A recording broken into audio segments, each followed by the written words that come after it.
Namaku Syarifuddin. Aku adalah anggota BAIS TNI, sebuah unit intelijen yang bekerja di bawah bayang-bayang, menjaga rahasia negara dari musuh yang tak tampak. Aku bukan orang yang mudah terpengaruh oleh rasa takut atau panik, tapi kali ini berbeda. Ada sesuatu yang mengusik, sesuatu yang lebih besar dari sekadar tugas. Beberapa hari lalu, aku menerima laporan dari informan kami di Kamboja. Di tengah hutan yang jauh dari peradaban, puluhan kantung jenazah oranye ditemukan. Informasi itu menghantui pikiranku, lebih dari apapun. Apakah itu WNI? Siapa yang bertanggung jawab? Kami akan mencari tahu, dan aku akan menjadi yang pertama menjawabnya. Aku tidak tahu apa yang lebih menakutkan, mendalami hutan Kamboja yang penuh misteri atau berpikir tentang isi kantung jenazah itu. Penerbangan menuju Phnom Penh terasa panjang, tapi pikiranku sudah jauh di sana, di antara pepohonan rimbun dan tanah basah yang mengeras di bawah kaki. Di dalam pesawat, aku hanya memandangi layar ponselku yang menampilkan peta, memperkirakan waktu tempuh hingga tiba di lokasi yang dilaporkan. Ditemani oleh dua rekan, aku merasa bahwa tugas ini jauh lebih berat dari yang dibayangkan. Kami mendarat di Phnom Penh dan langsung menuju markas kecil kami di daerah pinggiran kota. Di sana, kami mendapatkan briefing terakhir sebelum memulai perjalanan ke hutan Kamboja. Mereka yang ada di sini, anggota intelijen lokal, sudah mendengar tentang kantung jenazah itu, dan mereka tahu betapa rumitnya masalah ini. Namun, yang lebih penting adalah siapa yang berada di baliknya. Apakah mafia Kamboja terlibat? Atau ada pihak lain yang tak terduga? Aku menekan rasa curiga itu dalam-dalam. Kami harus tetap fokus pada misi. Perjalanan kami ke hutan dimulai setelah briefing. Di sepanjang jalan yang berdebu, aku hanya memikirkan satu hal, kami harus menemukan bukti. Apapun yang ada di sana, kami harus tahu kebenarannya. Jangan sampai ada yang tertinggal. Begitu memasuki area hutan, udara berubah menjadi lebih panas dan lembab. Pepohonan tinggi menghalangi cahaya matahari, dan setiap langkah kami disertai suara daun yang patah. Keheningan hutan ini terasa semakin menekan, seakan setiap langkah kami menambah beban yang ada. Kami berusaha melangkah pelan, mencari tanda-tanda yang bisa mengarah pada kantung jenazah itu. Tiba-tiba, suara gesekan ranting terdengar tidak jauh dari posisi kami. Aku mengangkat tangan, memberi isyarat agar rekan-rekanku berhenti. Kami berhenti, menganalisa suara itu. Mungkin hanya binatang liar, tapi aku tidak mau terburu-buru membuat kesimpulan. Lalu, pandanganku tertuju pada sesuatu yang mencurigakan di kejauhan. Ada sesuatu yang tampak seperti tumpukan benda oranye. Aku mengisyaratkan untuk mendekat. Jantungku berdegup kencang. Apa itu? Langkah kami semakin pelan, hati terasa semakin berat. Setiap langkah menuju tumpukan oranye itu terasa semakin mendalam, seperti melangkah menuju jurang yang tak terlihat. Saat kami mendekat, gambaran yang lebih jelas mulai terlihat. Tumpukan kantung jenazah berwarna oranye itu terbentang di depan kami, tergeletak begitu saja di atas tanah yang lembab. Aku menatapnya lama, mencoba menenangkan diri.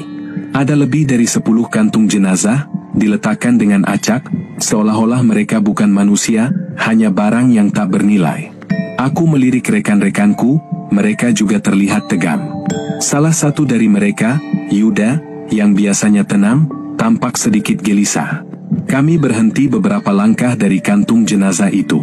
Aku tahu, kami harus bertindak hati-hati. Jika ini adalah bagian dari operasi mafia atau sindikat internasional, ada kemungkinan kami berada di bawah pengawasan. Aku mengambil napas dalam-dalam.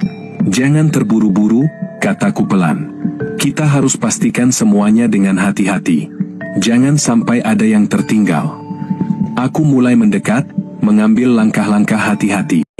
Begitu dekat dengan salah satu kantung jenazah, aku melihat label berwarna putih yang tampak usang, terpasang di sisi kantung. Label itu bertuliskan angka dan huruf yang tidak familiar bagiku, mungkin kode tertentu. Namun, yang lebih mengerikan adalah bau yang mulai tercium, bau yang familiar, namun sangat tidak mengenakan. Bau dari sesuatu yang sudah lama terendam, dari mayat yang sudah lama tidak tersentuh. Aku melangkah mundur sejenak, menahan napas. Yuda sudah bersiap dengan GPS di tangannya, mencoba untuk menentukan lokasi tepat kami. Sementara itu, Danang, yang berada di belakang, mulai membuka salah satu kantung dengan hati-hati. Dia tidak berkata apa-apa, tapi aku bisa melihat ketegangan di wajahnya. Begitu kantung itu terbuka sedikit, pandanganku tertuju pada tubuh yang tergeletak di dalamnya. Itu tubuh manusia, tanpa ragu. Warga negara Indonesia, aku yakin itu. Namun, aku tak bisa langsung menarik kesimpulan. Tubuhnya tampak sudah membusuk, hanya tersisa sedikit identitas yang terlihat. Sebuah cincin pernikahan di jari tangan kanan menjadi satu-satunya petunjuk yang jelas. Danang melirikku, dan aku melihat raut wajahnya yang khawatir. Kita harus cepat. Ini bukan hanya soal kantung jenazah. Ini lebih besar dari yang kita kira, katanya pelan, hampir seperti bisikan. Aku merasa darahku berdesir. Kami harus segera melaporkan ini. Tapi, sebelum aku sempat berbicara, suara langkah kaki terdengar semakin mendekat. Seseorang atau sesuatu? Aku melambaikan tangan untuk menyuruh mereka diam. Suara itu jelas, seseorang sedang menuju arah kami, dan kami belum siap. Suara langkah kaki semakin jelas. Dari kejauhan, aku bisa mendengar gesekan ranting dan dedaunan yang diinjak. Seseorang, atau mungkin lebih dari satu, sedang bergerak menuju kami. Dalam keadaan seperti ini, setiap detik terasa panjang. Aku mengisyaratkan rekan-rekanku untuk bersembunyi di balik pohon besar yang ada di dekat kami. Tanpa berkata sepatah kata pun, kami semua bergerak cepat, menyatu dengan keheningan hutan. Kami bersembunyi dalam diam, hanya mendengarkan langkah-langkah itu yang semakin dekat. Jantungku berdegup kencang, namun aku berusaha menahan diri. Berbicara dalam situasi ini bisa membuat kita terdeteksi. Aku menatap rekan-rekanku satu persatu, memberi isyarat agar mereka tetap tenang. Dari balik pohon, aku melihat sosok yang perlahan muncul. 3 pria tampaknya berjalan menuju kami. Mereka mengenakan pakaian kasual, namun gerakan mereka sangat terlatih. Ada sesuatu yang tidak biasa pada mereka, mereka tidak tampak seperti penduduk lokal biasa. Mereka bergerak dengan sangat hati-hati, seolah mereka juga waspada terhadap ancaman di sekitar mereka. Mungkin mereka juga mencari sesuatu. Aku bisa merasakan ketegangan di udara. Apakah mereka bagian dari kelompok yang bertanggung jawab atas kantung jenazah itu? Atau mereka hanya petugas yang tak sengaja mendekat? Aku tidak bisa begitu saja membuat kesimpulan. Aku harus mendekati mereka dengan hati-hati. Namun, saat aku mempersiapkan diri untuk melangkah, salah satu pria itu berhenti tepat di depan salah satu kantung jenazah. Dia menunduk, memeriksa benda oranye yang tergeletak di tanah itu.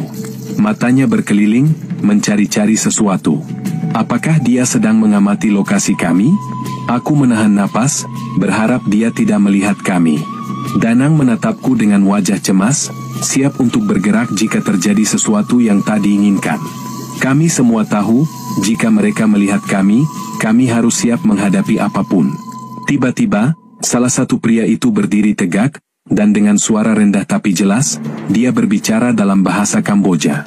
Aku tidak mengerti sepatah kata pun, tapi dari gerakannya, aku bisa melihat dia sedang berbicara kepada 2 pria lainnya. Mereka saling berpandangan dengan ekspresi khawatir. Apakah mereka juga tahu tentang ini? Bisik Yuda dengan suara pelan. Aku menggelengkan kepala, mencoba menganalisis situasi. Aku tidak bisa membiarkan mereka mengetahui keberadaan kami, tapi aku juga tidak bisa hanya berdiam diri.